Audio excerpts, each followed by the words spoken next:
রোজা রেখে কেউ যদি মারা যায় তার সঙ্গে কবরে কি ঘটে, তার সঙ্গে কবরে কি আচরণ বিধি হয়? কেউ যদি রোজা রেখেছে এই অবস্থায় সে মারা গিয়েছে, তার কবরটা কেমন হয়? প্রিয় ভাইরা আমার, আল্লাহ রাব্বুল আলামিন রোজা দিলেন, নবীজি বলেন নাউমুস সাইমু ইবাদাতু ওয়া সামতুহু তাসবিহ দুআহু মুস্তাজাবুম মুদাফ।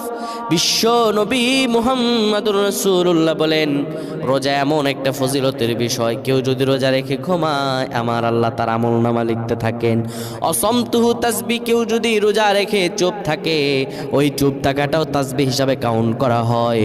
দুআহু মুস্তাজাবুম মুদাফ, আল্লাহর কাছে কেউ যদি রোজা রেখে দোয়া করে, দোয়া করতে দেরি হয় আমার আল্লাহ তার দোয়া কবুল করতে দেরি করেন না।